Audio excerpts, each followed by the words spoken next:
Okay, this last bit of Florus Igator. Therefore, then, Victor of Italy, the Roman people, Populus Romanus, when ad usque, or as far as the straits, the water, the ocean, usque can mean continually or as far as, when the Roman people had ventured it, they'd gone as far as the ocean, in the way of fire, the more of ignis. In an alternate spelling, this is cunctus, and this one it's obvious. So the fire, when it is met with the incendiary thing of the fire, it has ravaged or depopulated the woodlands, the selvas. It is abruptly breaks off at the intervening river. So when you've got a fire going along, burning all the woodland, a intervening river would stop it and pull this, but for a little while it'll subsist, it'll stop spreading mocks. So soon, presently, when the Roman people saw most opulent praedam, booty, you might want to say, in a certain proximate region of Italy, of their Italy, Sua Italy. So that would be a neighbouring area to Italy. It was very opulent, and it was abschismed, it was cut away and as if resolving, as if broken off. Adio is probably not here. There we go. Correlatives. To such an extent, their cupidate of them was burning. Their desire of taking it was burning. Qua tennis, in as much as, or sense, or when, or to what extent. So since they were not able, there's a neck. There's posset, meaning able. They were not able to join it by this is like a jetty usually when you chuck a lot of rocks in the water, or by pontobuses, which are pontoons or bridges. Unangenda, that's a gerund. So they were going to join it with arms and bellow and war. And they would be revocated, it would be brought back to their continent, it says there, but in English you'd say to the rest of the Italy that they have. It seemed that this was the best way to do it by war, was to join this back into their power, so they could get all this opulentissima praedam as their own. Sed ecce, the interjection. But look, ultro, probably of their own accord, with the fates pandantibusing, that's ablative absolute, so the fates have remained open away, ipsos themselves. Either an ablative, ipsos is a accusative plural male. Anyway, so looks like the fates himself opened the way, and neither was an occasion lacking, defielding. When, concerning the impotentia, this again, impotence can mean weak, or it can mean violent in Latin, so I guess it would be violent here. There's a federator, that's some sort of treaty with the Poenina, I guess it comes from Phoenicians originally, it just means Carthaginians. So, due to the violence of these Phoenicians, we've got something complaining, querenta. It looks like one of the Messina, which is one of the citizenship, or one of the cities which was in the treaty with Rome at Sicily, they made a complaint. So look, here's the fate's making a way open. There's been a complaint by one of their federation states. Ad fecta bad autem. So moreover, there was affectations or desires, as with the Romans, it was ita, thus with the Carthaginians. For Sicily, and in that time, udaque, both sides, the Carthaginians and Romans, had paribus votis. They had both had equal sort of will or desire, and with strength, they were moving or agitating towards imperium of the orb. They wanted power over the world, both of these cities. And it looks like there's a bit of a reason coming up. Igator, again, therefore, with the appearance, quidem indeed, of euvanding their socias, of helping their allies, the matter, the res, in the ablative, however, solenting, they were anxious for getting booty, was the matter itself. And although they were territaret, looks like they were a nation on the ground, terrors the ground, and there was a novelty of this new thing. Tama. Nevertheless, such fiducia, such trustworthiness that was in the virtue, in their valour and virtue, that these rude or crude country people, these a populus pastorius, which means they have livestock, and truly they were terrestrial, they are land sort of people. Nihil, nonetheless, intersum, they made a bit of difference.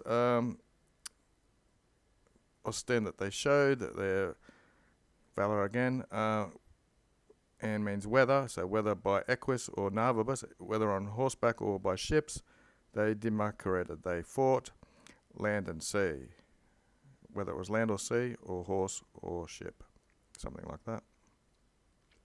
Apio Claudius, with him being the consul, Blade of Absolute, this was their first ingress for the Romans onto the Fretum, onto the Straits.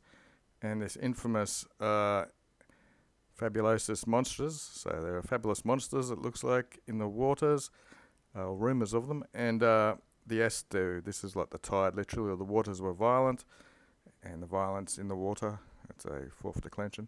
But to such an extent, adia ut, that they were not exteritus, they were not terrified, and itself, the violence of the rushingness of the water, or of the tide, they implector, they embraced pro muna, as if it was a gift, which the velocity in the sea, or the waves, you've rented, was a help of the ships, or to the ships. And startum, immediately, in sine mora, and without a delay, Hieronium Syracusanum, some guy, they devicted him, they conquered him with such celerity, with such speed, that he himself, priusquam, prior than seeing the enemy, he confessed he was victim. Again, you could put divictus in front of it, he was defeated. So this is the active version of it, and this is the supine passive version of it. Duilio and Cornelius, the consuls, another ablative absolute, with them, even then, the Roman people dared to congrede mare, to meet in battle in the sea. Then, indeed, the velocity itself of procuring, comparating their classes, their fleet, was auspicious of victory. So they built it so quick, this is auspicious. Annum. For inside of sexaginsum diem, for inside of 60 days, in which the silver had been casered, the wood had been cut, furat, there were centum sexaginta, 160 a fleet of ships, which stood in anchor. So that, not in fact, and it was not as if they were made by art, but by a certain munere of the gods, by a certain gift of the gods, they had been conversed into ships, or turned into ships, and it seemed the trees had been mutated or changed. Okay, we're going down to there. Okay, I just increased the size from 100 to 110. Maybe it's going to be easier to read. Viro proli. But of the battle, the former was mirabilis. It was an amazing type of form of battle, when illas, those the quick and swift naves, ships of the enemy, hostium, these heavy and slow comprehended. So they grasped, came to grips with, is what the Loeb calls it. So the enemy had quick moving ships, and the Romans had big, heavy, slow ones. Anyway, let's move on. Longae. I'll just leave that for a minute. The nautical arts, to these, of detorquering remos, I think it's normally retorquering, means using your remos, your oars, to twist away the enemy's oars, so the ships will be side by side, and of ludificaring, of playing of our flight, so you go in the battle and then you make a pretense of flying. Looks like by far this didn't work. Longae probably means by far, or it was a long way away from this normal arts of ship warfare, or whatever you call it. Okay, we're nearly done, so here's the Daily Dictionary of Quartennis, which we saw earlier. A lot of people just call it since or while, so far as, but it's actually, it does have to do with to what point or distance or extent usually. It's in the tennis family of adverbs, behind qua as the singular ablative. back to the plot. Where were we? For Enem, Ferrier were injected menace, as we saw in other things I've read. The Ferrier menace, his iron hands, those like grappling irons, were injected or thrown on, and the strong machines, which before the contest, the anti-Kurteman, very much were derided to the enemy ad hoste. That seems a bit odd anyway. And it forced the enemies to decernere, usually this means to see, or I think it usually means to fight in this particular situation, as if they were on solid ground. So the grappling arms, etc., made it so that they grabbed hold of the enemies, and it wasn't as if they were ship fighting, it was if they were fighting on solid ground. Okay, so therefore, ergo, the victor, when this was decided, apud the Liparis, these are group violence, but the fleet of the Hostiums, of the enemy, ought either submerged or had fled, fugaded. This was the first maritime triumph that they exited, that they conducted.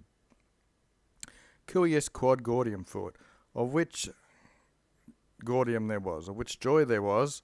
So there was so much joy when Duilius the Imperator, he was the general leader, who was not content with the triumph of Unius Die, of one day. Unius is in that naughty nine that have eyes on them. Through all of his vitam, for all of his life, ubi a Canna, when he would return from Canna, from dinner, he would use it. He would order funaria, these are things with like wicks or burning things, maybe a torch, to be prelucrated. He would order torches to be lit, and tibias, these are type of flute, to sing out for him, or to be playing for him, as if he triumphed daily. Cotide means daily, it's an adverb. Pray, this is a preposition, can mean in front of, or it can mean because of, or probably here means in comparison. In comparison to the Victoria of such a kind, there's one that was leve, very light, of which the damnum, the loss in battle, was of alter console. The other console had been intercepted, so he'd been intercepted, he'd been caught off guard or something, and his name was Asina Cornelius, who, by simulation of a colloquium, of a conference, he was evocated. He was called to, and thus he was oppressed. So this was a documentum, or evidence of the perfidia of the Carthaginians. So the Carthaginians must have called him in to have a conference, and there they oppressed him. They killed him or whatever.